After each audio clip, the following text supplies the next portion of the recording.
পুঁই মাচা। বিভূতিভূষণ বন্দ্যোপাধ্যায়। সহায় হরি চাটুর্যে উঠোনে পা দিয়ে স্ত্রীকে বললেন, একটা বড় বাটি কি ঘটি যা হয় কিছু দাও তো। তারককুঁড়ো গাছ কেটেছে, একটু ভালো রস আনি। স্ত্রী অন্নপূর্ণা খড়ের রান্নাঘরের দাওয়ায় বসিয়া শীতকালে সকালবেলা নারিকেল তেলের বোতলে ঝাঁটার কাঠি পুড়িয়া দুই আঙুলের সাহায্যে ঝাঁটার কাঠিলগ্ন জমানো তেলটুকু সংগ্রহ করিয়া চুলে মাখাইতেছিলেন। স্বামীকে দেখিয়া তাড়াতাড়ি গায়ের কাপড় একটু টানিয়া দিলেন মাত্র, কিন্তু বাটি কি ঘটি বাহির করিয়া দেবার জন্য বিন্দুমাত্র আগ্রহ দেখাইলেন না, এমনকি বিশেষ কোনো কথাও বলিলেন না। সহায় হরি অগ্রবর্তী হইয়া বলিলেন, কি হয়েছে, বসে রইলে যে, দাও না একটা ঘটি।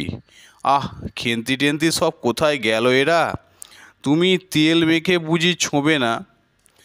অন্নপূর্ণা তেলের বোতলটি সরাইয়া স্বামীর দিকে খানিকক্ষণ চাহিয়া রহিলেন, পরে অত্যন্ত শান্ত সুরে জিজ্ঞাসা করিলেন, তুমি মনে মনে কি ঠাউরেছ বলতে পারো? স্ত্রীর অতিরিক্ত রকমের শান্ত সুরে সহায় হরির মনে ভীতি সঞ্চার হইল।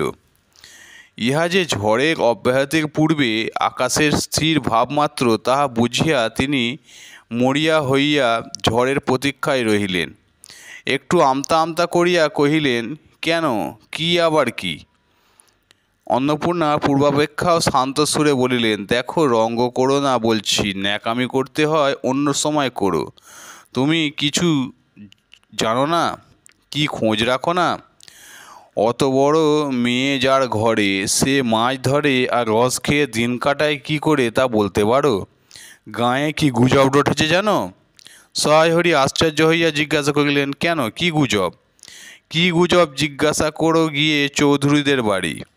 কেবল বাগদি দুলে পাড়ায় ঘুরে ঘুরে জন্ম কাটালেও ভদ্রলোকের গাঁয়ে বাস করা যায় না। সমাজে থাকতে হলে সেই রকম মেনে চলতে হয়। সহায় হরি বিস্মিত হইয়া কি বলিতে যাইতেছিলেন, অন্নপূর্ণা পূর্ববৎ সুরে পুনর্বার বলিয়া উঠিলেন, এক ঘরে করবে গো, তোমাকে এক ঘরে করবে, কাল চৌধুরীদের চণ্ডীমণ্ডপে এসব কথা হয়েছে। আমাদের হাতের ছোঁয়া জল আর কেউ খাবে না। আশীর্বাদ হয়ে মেয়ের বিয়ে হলো না। ও নাকি উৎসুগ্য করা মেয়ে, গাঁয়ের কোনো কাজে তোমাকে আর কেউ বলবে না। যাও, ভালো হয়েছে তোমার। এখন গিয়ে দুলে বাগদি বাড়ি উঠে বসে দিন কাটাও। সহায় হরি তাচ্ছিল্য ভাব প্রকাশ করিয়া বলিলেন, এই আমি বলি না, না জানি কি ব্যাপার, এক ঘরে, সবাই এক ঘরে করেছেন, এবার বাকি আছে কালীময় ঠাকুর ও। অন্নপূর্ণা তেলে বেগুনে জ্বলিয়া উঠিলেন, কেন, তোমাকে এক ঘরে করতে বেশি কিছু লাগে নাকি? তুমি কি সমাজের মাথা, না একজন মাতব্বর লোক? চাল নেই, চুলো নেই, এক কড়া মুরদ নেই, চৌধুরীরা তোমাকে এক ঘরে করবে, তার এমন কঠিন কথা কি? আর সত্যিই তো। এদিকে ধাড়ি মেয়ে হয়ে উঠল। হঠাৎ স্বর নামাইয়া বলিলেন, হলো যে 15 বছরের। বাইরে কমিয়ে বলে বেড়ালে কি হবে, লোকের চোখ নেই? পুনরায় গলা উঠাইয়া বলিলেন, না বিয়ে দেবার গা না কিছু, না বিয়ে দেবার গা না কিছু। আমি কি যাব পাত্র ঠিক করতে? সশরীরে যতক্ষণ স্ত্রীর সম্মুখে বর্তমান থাকিবেন, স্ত্রীর গলার সুর ততক্ষণ কমিবার কোনো সম্ভাবনা নাই বুঝিয়া সহায় হরি দাওয়া হইতে তাড়াতাড়ি একটা কাঁসার বাটি উঠাইয়া লইয়া খিড়কির দুয়ার লক্ষ্য করিয়া যাত্রা করিলেন। কিন্তু খিড়কির দুয়ারে একটু এদিকে কি দেখাইয়া হঠাৎ থামিয়া গেলেন এবং আনন্দপূর্ণ স্বরে বলিয়া উঠিলেন, এসব কি রে খেন্তিমা, এসব কোথা থেকে আনলি? ও, এ যে 14-15 বছরের একটি মেয়ে আর দুটি ছোট ছোট মেয়ে পিছনে লইয়া বাড়ি ঢুকিলা, তাহার হাতে এক বোঝা পুঁই শাক, গাঁটগাগুলো মোটা ও হলদে। হলদে চেহারা দেখিয়া মনে হয় কাহারা পাকা পুঁই গাছ উপড়াইয়া ফেলিয়া উঠোনের জঙ্গল তুলিয়া দিতেছিল। মেয়েটি তাহাদের উঠানের জঞ্জাল প্রাণপণে তুলিয়া আনিয়াছে। ছোট মেয়ে দুটির মধ্যে একজনের হাত খালি, অপরটির হাতে গোটা 2-3 পাকা পুঁই পাতা জড়ানো কোনো দ্রব্য। বড় মেয়েটি খুব লম্বা, গোলগাল চেহারা, মাথার চুলগুলো কৃষ্ণ আগাছোলা বাতাসে উড়িতেছে, মুখনো খুব বড়, চোখ দুটো ডাগর ডাগর ও শান্ত। সরু সরু কাঁচের চুড়িগুলো 2 পয়সা ডজনের একটি সেফটি পিন দিয়ে একত্রে করিয়া আটকানো। পিনটির বয়স খুঁজিতে যাইলে প্রাগৈতিহাসিক যুগে গিয়ে পড়িতে হয়। এই বড় মেয়েটির নামই বোধ হয় খেন্তি, কারণ সে তাড়াতাড়ি পিছন ফিরিয়া তাহার পশ্চাদার্তনীর হাত হইতে পুঁই পাতা জড়ানো দ্রব্যটি লইয়া মেলিয়া ধরিয়া বলিল, চিংড়ি মাছ বাবা, গয়া বুড়ির কাছ থেকে রাস্তায় নিলাম, দিতে চায় না, বলে তোমার বাবার কাছে আর দিনকার দরুন 2 পয়সা বাকি আছে। আমি বললাম, দাও গয়া পিসি, আমার বাবা কি তোমার 2 পয়সা নিয়ে পালিয়ে যাবে? আর এই পুঁই শাকগুলো খাটের ধারে রায় কাকা দিয়ে বললে, নিয়ে যা, কেমন মোটা মোটা। অন্নপূর্ণা দাওয়া হইতে অত্যন্ত ঝাঁঝের সহিত চিৎকার করিয়া উঠিলেন, নিয়ে যা? আহা, কি অমর্ত্যই তোমাকে তারা দিয়েছে। পাকা পুঁইডাঁটা কাঠ হয়ে গিয়েছে, 2 দিন পরে ফেলে দিত। যা, নিয়ে যা, নিয়ে যা। আর উনি তাদের আগাছা উঠিয়ে নিয়ে এসেছেন, ভালোই হয়েছে। তাদের আর নিজেদের কষ্ট করে কাটতে হলো না। যত পাথুরে বোকা সব মরতে আসে আমার ঘাড়ে। ধাড়ি মেয়ে বলে দিয়েছি না, তোমার বাড়ির বাইরে কোথাও পা দিও না, লজ্জা করে না এপাড়া সেপাড়া করে বেড়াতে? বিয়ে হলে যে 4 ছেলের মা হতে, খাওয়ার নামে আর জ্ঞান থাকে না? না, কোথায় শাক, কোথায় বেগুন, আর কোথায় একজন বেড়াচ্ছেন, কোথায় রস, কোথায় ছাই, কোথায় পাঁশ। ফেল বলছি ওসব, ফেল। মেয়েটি শান্ত অথচ ভয় মিশ্রিত দৃষ্টিতে মার দিকে চাহিয়া হাতের বাঁধন আলগা করিয়া দিল। পুঁই শাকের বোঝা মাটিতে পড়িয়া গেল। অন্নপূর্ণা বকিয়া চলিলেন, যা তো রাধি, ও আপদগুলো টেনে খিড়কি পুকুরের ধারে ফেলে দিয়ে আয় তো। ফের যদি বাড়ির বার হতে দেখেছি, তবে ঠ্যাং খোঁড়া না করি তো। বোঝা মাটিতে পড়িয়া গিয়াছিল।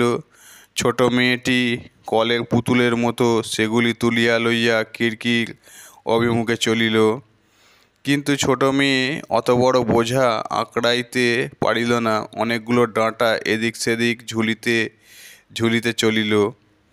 সহায় হরির ছেলেমেয়েরা তাহাদের মাকে অত্যন্ত ভয় করিত। সহায় হরি আমতা আমতা করিতে করিতে গেলেন, তা এনেছে ছেলে মানুষ খাবে বলে, তুমি আবার বরং। পুঁই শাকের বোঝা লইয়া যাইতে যাইতে ছোট মেয়েটি ফিরিয়া দাঁড়াইয়া মার মুখের দিকে চাহিল। অন্নপূর্ণা তাহার দিকে চাহিয়া বলিলেন, না না, নিয়ে যা, খেতে হবে না। মেয়ে মানুষের আবার অত নোলা কিসের?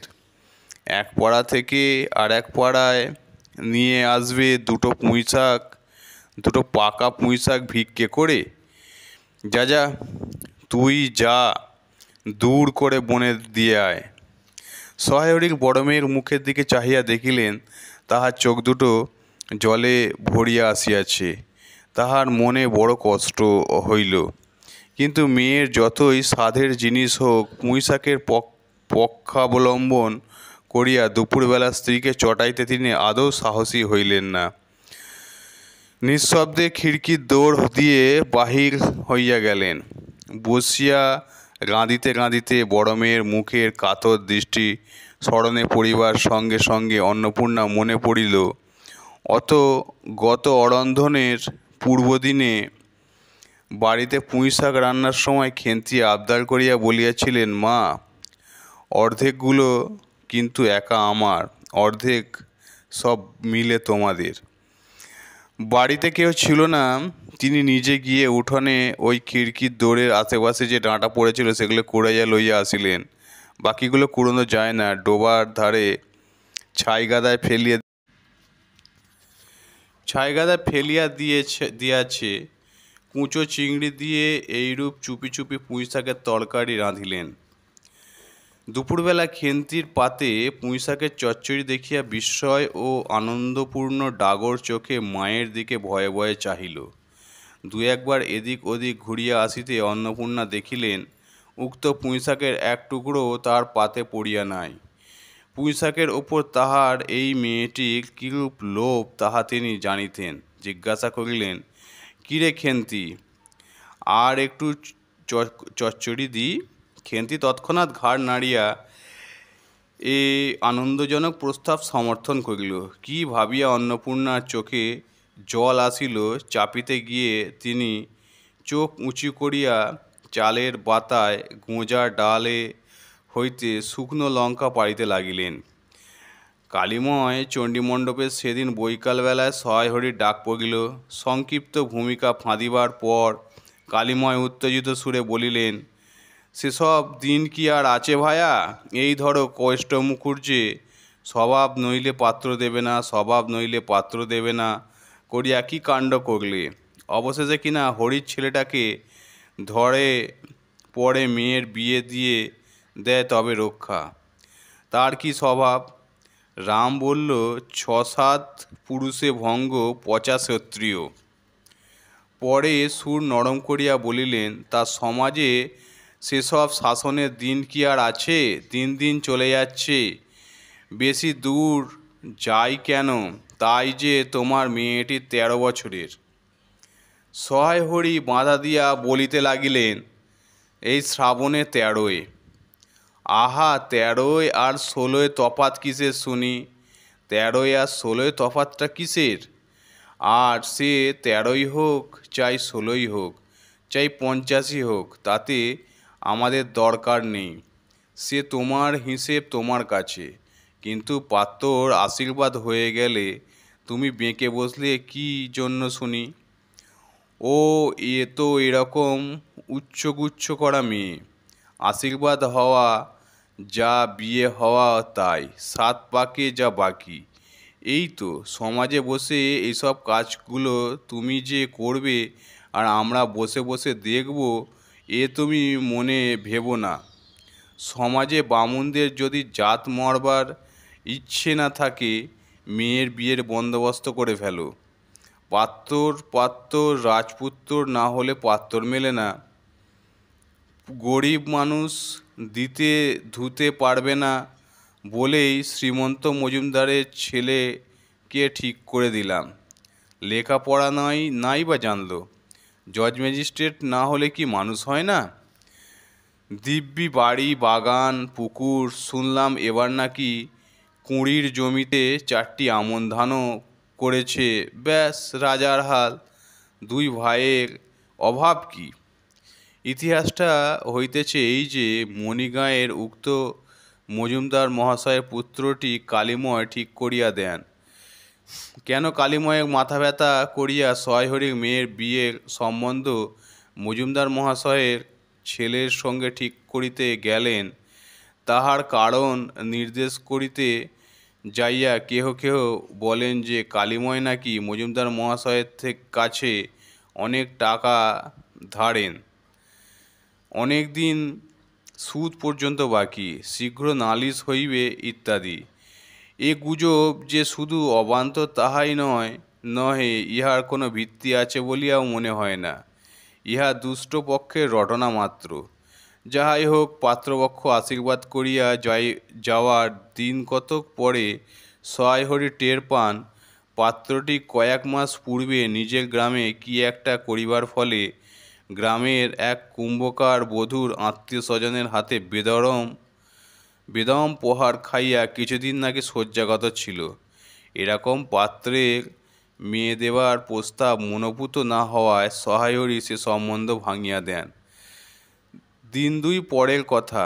সকালে উঠিয়া সহায়হরি উঠানে বাতাবি লেবু গাছের ফাঁক দিয়ে যেটুকু নিতান্ত কচি রাঙা রৌদ্র আসিয়াছিল তাহার আতপে বসিয়া আপন মনে তামাক টানিতেছিলেন।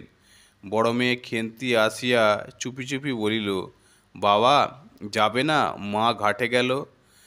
সহায়হরি এবার বাড়ির পাশের ঘাটের পথের দিকে কি জানি কেন চাহিয়া দেখিলেন, পরে নিম্নস্বরে বলিলেন, যা শিগগিরি শাবলখানা নিয়ে আয় দেখি।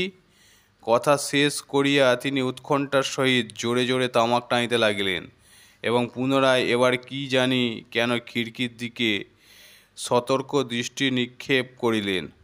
ইতিমধ্যে প্রকাণ্ড ভারী একটা লোহার শাবল দুই হাত দিয়া আঁকড়াইয়া ধরিয়া খেন্তি আসিয়া পড়িল। তৎপরে পিতা পুত্রীর সন্তর্পণের সম্মুখের দরজা দিয়া বাহির হইয়া গেল। ইহাদের ভাব দেখিয়া মনে হইতেছিল ইহারা কাহার ঘরে শীত দেবার উদ্দেশ্যে চলিয়াছে। অন্নপূর্ণা স্নান করিয়া সবে কাপড় ছাড়িয়া উনুন ধরাইবার জোগাড় করিতেছেন। মুখুজ্জে বাড়ির ছোট্ট খুকি দুর্গা আসিয়া বলিল, খুড়িমা, মা বলে দিলে খুড়িমাকে গিয়ে বলো মা ছোঁবে না, তুমি আমাদের নবান্নটা মেখে আর ইতর ঘটগুলো বার করে দিয়ে আসবে। মুখুজ্জে বাড়ি ও পাড়ায় যাইবার পথের বাঁ ধারে এক জায়গায় শেওড়া, বনভাঁট, রাংচিতা, বনচালতা গাছের ঘন বন। শীতের সকালে এক প্রকার লতাপাতা ঘন গন্ধ বন হইতে বাহির হইতেছিল। একটা লেজঝোলা হলদে পাখি আমড়া গাছের একটা ডাল হইতে ওডালে যাইতেছে। দুর্গা আঙুল দিয়ে দেখাইয়া বলিল, খুড়িমা, খুড়িমা, ওই যে কেমন পাখিটা। পাখি দেখিতে গিয়ে অন্নপূর্ণা কিন্তু আর একটা জিনিস লক্ষ্য করিলেন। ঘন বনটার মধ্যে কোথায় এতক্ষণ খুব খুব করিয়া আওয়াজ হইতেছিল। কে যেন কি খুঁড়িতেছে। দুর্গার কথা পরেই হঠাৎ সেটা বন্ধ হয়ে গেল। অন্নপূর্ণা সেখানে খানিকক্ষণ থমকিয়া দাঁড়াইলেন, পরে চলিতে আরম্ভ করিলেন। তার খানিক দূর যাইতে বনের মধ্যে পুনরায় খুব খুব শব্দ আরম্ভ হইল। কাজ করিয়া ফিরিতে অন্নপূর্ণা কিছু বিলম্ব হইল। বাড়ি ফিরিয়া দেখিলেন খেন্তি উঠোনে রৌদ্রে বসিয়া তেলের বাটি সম্মুখে লইয়া খোঁপা খুলিতেছে। তিনি তীক্ষ্ণ দৃষ্টিতে মেয়ের দিকে চাহিয়া দেখিয়া বলিলেন, এখনো নাইতে যাসনি যে? কোথায় ছিলি এতক্ষণ? খেন্তি তাড়াতাড়ি উত্তর দিল, এই যে মা, এক্ষুনি যাব আর আসবো।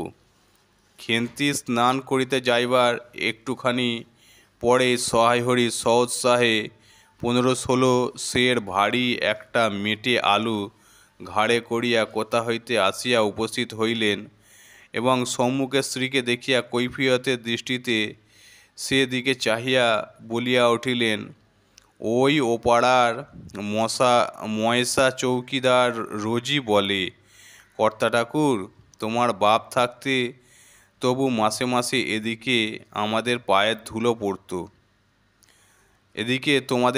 ধুলো পড়তো। তা আজকাল তো তোমরা আর আসো না। এই বেড়ার গায়ে মেটে আলু করে রেখেছি, তা দাদা ঠাকুর বরং। অন্নপূর্ণা স্থির দৃষ্টিতে স্বামীর দিকে চাহিয়া বলিলেন, বরজপোতার বনের মধ্যে বসে খানিক আগে কি করছিলে শুনি? সহায়হরি অবাক হইয়া বলিলেন, আমি? না, আমি কখনো না। এই তো আমি। সহায়হরি ভাব দেখিয়া মনে হইতেছিল তিনি এইমাত্র আকাশ হইতে পড়িয়াছেন।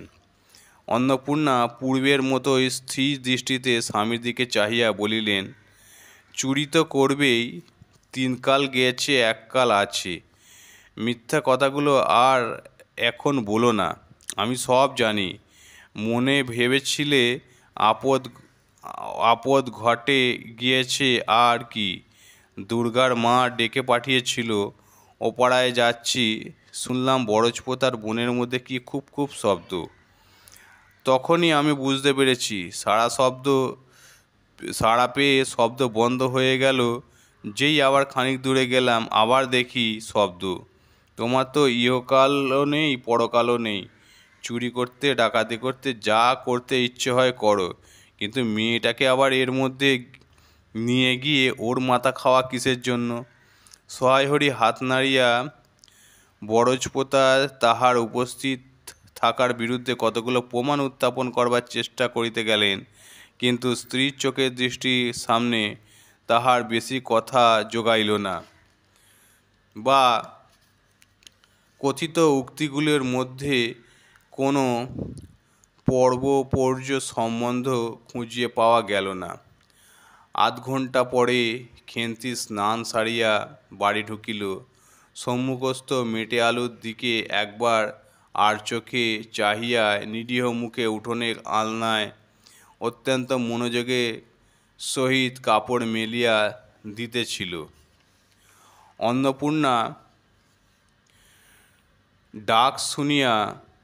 অন্নপূর্ণা ডাকিলেন, খেন্তি, এদিকে একবার আয় তো, শুনে যা। মায়ের ডাক শুনিয়া খেন্তির মুখ শুকাইয়া গেল।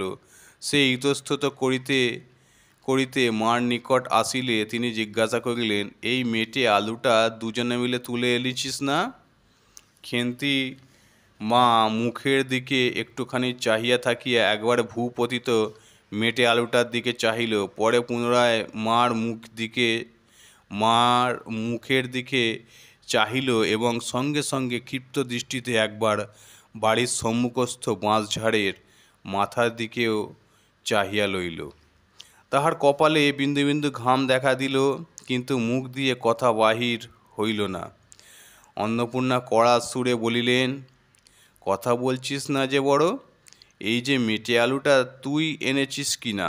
খেন্তি বিপন্ন চোখে মার মুখের দিকে চাহিয়া ছিল, উত্তর দিল, হ্যাঁ। অন্নপূর্ণা তেলে বেগুনে জ্বলিয়া উঠিয়া বলিলেন, পাজি, আজ তোমার পিঠে আমি আস্ত কাঠের চেলা ভাঙব, তবে ছাড়ব। বরজপোতার বনে গিয়ে মেটে আলু চুরি করতে? সমস্ত মেয়ে বিয়ে যোগ্যী হয়ে গেছে কোনকালে। সেই একগলা বিজন বন, যার মধ্যে দিনে দুপুরে বাঘ লুকিয়ে থাকে, তার মধ্যে থেকে পরের আলু তুলে এনে যদি গোসাইয়ের চৌকিদার ডেকে পাঠা তোমায় ধরিয়ে দেয়, তোমার কোন শ্বশুর এসে তোমায় বাঁচাতো? আমরা আমার জোটে খাবো, না জোটে না খাবো, তা বলে পরের জিনিসে হাত? এই মেয়ে নিয়ে আমি কি করব মা? দু তিন দিন পরে একদিন বৈকালে মাটি মাখা হাতে খেন্তি মাকে আসিয়া বলিল, মা দেখবে এসো। অন্নপূর্ণা দেখিলেন ভাঙা পাঁচিলের ধারে যে ছোট খোলা জমিতে কতগুলো পাথরকুচি ও কান্টিকড়ির জঙ্গল হইয়াছিল। খেন্তি ছোট বোনটিকে লইয়া সেখানে মহা উৎসাহে তরকারির আওলাদ করিবার আয়োজন করিতেছে এবং ভবিষ্যম্ভাবী নানাবিধ কাল্পনিক ফলমূলের অগ্রদূত স্বরূপ বর্তমানে কেবল একটি মাত্র শীর্ণকায় পুঁই শাকের চারা কাপড়ের ফালির গ্রন্থিবৎ হইয়া ফাঁসি হইয়া যাওয়া আসামির মতন ঊর্ধ্বমুখে একখণ্ড শুষ্ক কঞ্চিল গায়ে ঝুলিয়া রহিয়াছে। ফলমূলাদির অবশিষ্টগুলি আপাতত তার বড় মেয়ের মস্তিষ্কের মধ্যে অবস্থিত করিতেছে। দিনের আলোয় এমন বাহির হয় নাই, দিনের আলো এখনো বাহির হয় নাই। অন্নপূর্ণা হাসিয়া বলিলেন, দূর পাগলি, এখন পুঁই ডাঁটার চারা পোতে কখনো? বর্ষাকালে পুঁততে হয়, এখন যে জল না পেয়ে মরে যাবে। খেন্তি বলিল, কেন, আমি রোজ জল ঢালব? অন্নপূর্ণা বলিলেন, দেখ, হয়তো বেঁচে যেতেও পারে। আজকাল রাতে খুব শিশির হয়, খুব শীত পড়িয়াছে। সকালে উঠিয়া সহায় হরি দেখিলেন তাহার দুই ছোট মেয়ে দোলায় গায়ে বাঁধিয়া রোদে উঠিবার প্রত্যাশায় উঠোনের কাঁঠাল তলায় দাঁড়িয়া আছে। একটা ভাঙা ঝুড়ি করিয়া খেন্তি শীতে কাঁপিতে কাঁপিতে মুখুজ্জেদের বাড়ি হইতে গোবর কুড়িয়া আনিল। সহায়রি বললেন, হ্যামা খেন্তি, তা সকালে উঠে জামাটা গায়ে দিতে তোর কি হয়? দেখ দেখি এই শীত। আচ্ছা দিচ্ছি বাবা। কই শীত? তেমন তো। হ্যাঁ দে, দে মা, এক্ষুনি দে। অসুখ বিসুখ 5 রকমের হতে পারে, বুঝলি? সহায় হরি বাহির হইয়া গেলেন। ভাবিতে ভাবিতে গেলেন, তিনি কি অনেক দিন মেয়ের মুখে ভালো করিয়া চাহেন নাই। খেন্তির মুখ এমন সুশ্রী হইয়া উঠিয়াছে। জামার ইতিহাস নিম্নলিখিত রূপ। বহু বৎসর অতীত হইল। হরিপুরের রাসের মেলা হইতে সহায় হরি কালো সার্জের এই 2.5 টাকা মূল্যের জামাটি ক্রয় করিয়া আনেন। ছিঁড়িয়া যাইবার পর তাহাতে কতবার রিফু ইত্যাদি করা হইয়াছিল। সম্প্রতি গত বৎসর হইতে খেন্তির স্বাস্থ্যোন্নতি হওয়ার দরুন জামাটি তাহার গায়ে হয় না। সংসারে এইসব খোঁজ সহায় হরি রাখিতেন না। জামার বর্তমান অবস্থা অন্নপূর্ণারও জানা ছিল না। খেন্তির নিজস্ব ভাঙা টিনের তোরঙ্গের মধ্যে উহা থাকিত। পৌষ সংক্রান্তি সন্ধ্যাবেলায় অন্নপূর্ণা একটি কাঁসিতে চালের গুঁড়ো ময়দা গুড় দিয়া চটকাইতেছিলেন। একটা ছোট বাটিতে 1 বাটি তেল। খেন্তি কুড়ুনির নিচে একটা কলার পাত পাড়িয়া 1 থালা নারকেল কুড়িতেছিল। অন্নপূর্ণা প্রথমে খেন্তির সাহায্য লইয়া স্বীকৃত হন নাই, কারণ সে যেখানে সেখানে বসে বন বাজারে ঘুরিয়া ফেরে। তাহার কাপড় চোপড় শাস্ত্রসম্মত ও সূচি নহে। অবশেষে খেন্তি নিতান্ত ধরিয়া পড়ায়, হাত পা ধোয়ায় ও শুষ্ক কাপড় পরাইয়া তাহাকে বর্তমান পদে নিযুক্ত করিয়াছেন। ময়দার গোলা মাখা শেষ হইলে অন্নপূর্ণা উনুনে খোলা চাপাইতে যাইতেছেন। ছোট মেয়ে রাধি হঠাৎ ডান হাতের পাতিয়া বলিল, মা, ওই একটু। অন্নপূর্ণা বড় গামলা হইতে একটুখানি গোলা তুলিয়া লইয়া হাতের আঙুল 5টি দ্বারা একটি বিশেষ মুদ্রা রচনা করিয়া সেইটুকু রাধির প্রসারিত হাতের ওপর দিলেন। মেজ মেয়ে পুঁটি অমনি ডান হাতখানা কাপড়ে তাড়াতাড়ি মুছিয়া লইয়া মার সামনে বাতিল, মা, আমায় একটু। খেন্তি সুজি বস্ত্রে নারিকেল কুড়িতে কুড়িতে লুব্ধ নেত্রের মধ্যে মধ্যে এদিকে চাহিতেছিল। এই সময় খাইতে চাওয়ায় মা পাছে বকে, সে ভয়ে চুপ করিয়া রহিল। অন্নপূর্ণা বলিলেন, দেখি নিয়ে আয় খেন্তি ওই নারকেল মালাটা। ওতে তোর জন্য একটু রাখি। খেন্তি ক্ষিপ্ত হস্তে নারকেলের ওপরের মালাখানা যাহাতে ফুটো নাই সেখানে সরাইয়া দিল। অন্নপূর্ণা তাহাতে একটু বেশি করিয়া গোলা ঢালিয়া দিলেন। মেজ মেয়ে পুঁটি বলিল, জ্যাঠাইমারা অনেকখানি দুধ নিয়েছে। রাঙা দিদি ক্ষীর তৈরি করছিল, ওদের অনেক রকম হবে। খেন্তি মুখ তুলিয়া বলিল, এবেলা আবার হবে নাকি? ওরা তো ও বেলা ব্রাহ্মণ নেমন্তন্ন করেছিল সুরেশ কাকাকে আর ও পাড়ার তিনুর বাবাকে। ওবেলা তো পায়েস, ঝোল, পুলি, মৃগত্যাকি এইসব হইয়াছে। পুঁটি জিজ্ঞাসা করিল, হ্যামা, ক্ষীর নইলে নাকি পাটিসাপটা হয় না? খেন্তি বলছিল, ক্ষীরের পুর না হলে কি আর পাটিসাপটা হয়? আমি বললাম, কেন? আমার মা তো শুধু নারকেলের ছাই দিয়েই করে, সে তো কেমন ভালো লাগে। অন্নপূর্ণা বেগুনের বোঁটায় একটুখানি তৈল লইয়া খোলায় মাখাইতে মাখাইতে প্রশ্নের সদুত্তর খুঁজিতে লাগলেন। খেন্তি বলিল, খেদি ওই সব কথা। খেদির মা তো ভারী পিঠে করে কি না? ক্ষীরের পুর দিয়ে ঘিয়ে ভাজলেই কি আর পিঠে হলো? সেদিন জামাই এলে ওদের বাড়ি দেখতে গেলুম কি না, তাই খুঁড়িমা দুখানা পাটিসাপটা খেতে দিল। ও মা, ধরা কেমন ধরা ধরা গন্ধ! আর পিঠেতে কখনো কোনো গন্ধ পাওয়া যায়? পাটিসাপটা ক্ষীর দিলে ছাই খেতে হয়। বেপরোয়াভাবে উপরোক্ত উক্তি শেষ করিয়া খেন্তির মা চোখের দিকে চাহিয়া জিজ্ঞাসা করিল, মা, নারকেলের কোড়া একটু নেব? অন্নপূর্ণা বলিলেন, নে, কিন্তু এখানে বসে খাসনো, মুখ থেকে পড়বে না কি? কি হবে, যা ওইদিকে যা।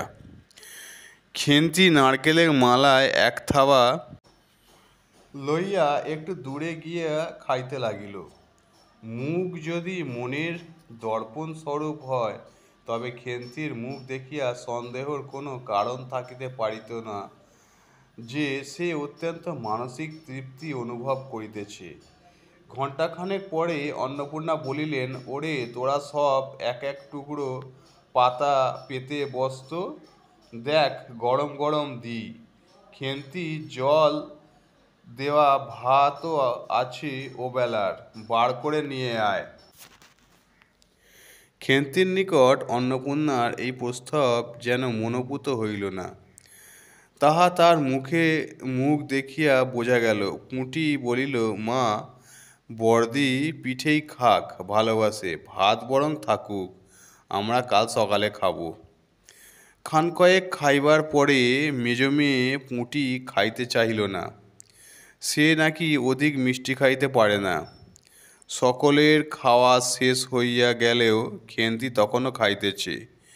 সে মুখ বুজিয়া শান্তভাবে খায়, বড় একটা কথা কহে না। অন্নপূর্ণা দেখিলেন সে কম করিয়া 18-19 খানা খাইয়াছে। জিজ্ঞাসা করিলেন, খেন্তি, আর নিবি?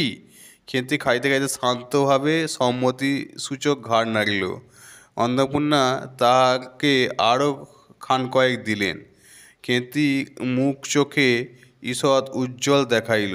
হাসি ভরা চোখে মার দিকে চাহিয়া বলিল, বেশ খেতে হয়েছে মা, ওই যে তুমি কেমন ফেনিয়ে নাও।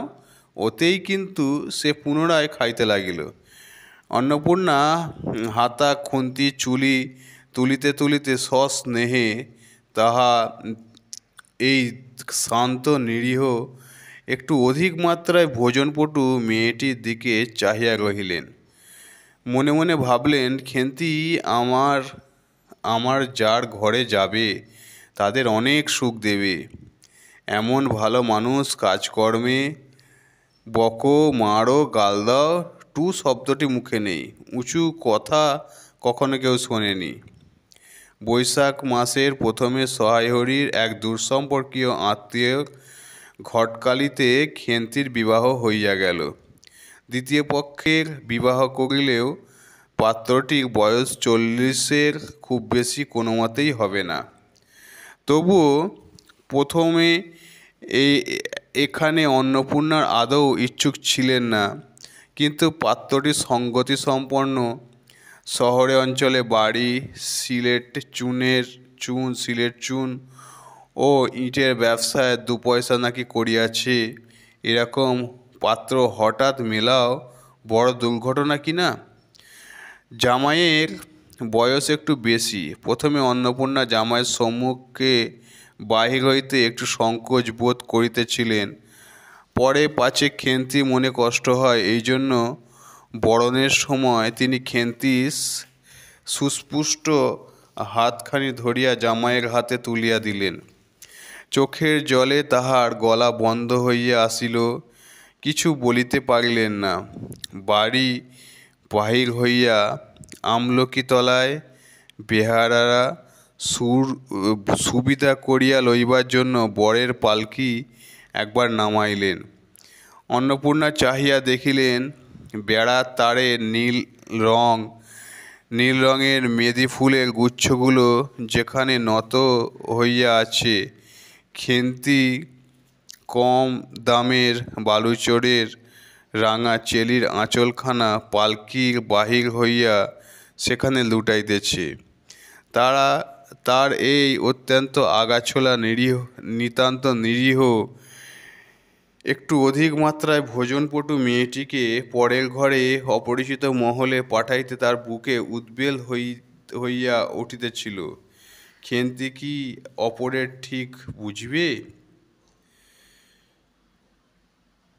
যাইবার সময়ে খেন্তি চোখে জলে ভাসিতে ভাসিতে সান্ত্বনার সুরে বলিয়াছিল, মা, আষাঢ় মাসেই আমাকে এনো, বাবাকে পাঠিয়ে দিও, 2 মাস তো। ওপাড়ার ঠানদিদি বলিলেন, তোর বাবা তোর বাড়ি যাবে কেন রে? আগে নাতি হোক তবে তো। খেন্তির মুখ লজ্জায় রাঙা হইয়া উঠিল। জল ভরা ডাগর চোখের ওপর একটুখানি লাজুক হাসি আভা মাখাইয়া সে একগুঁয়েমি সুরে বলিল, না, যাবে না বই কি, দেখো তো কেমন না যান। ফাল্গুন চৈত্র মাসের বৈকালবেলায় উঠোনের মাচায় রৌদ্র দেওয়া আমসত্ত্ব তুলিতে তুলিতে অন্নপূর্ণা মন হু হু করিত। তার অনাচারী লোভী মেয়েটি আজ বাড়িতে নাই যে।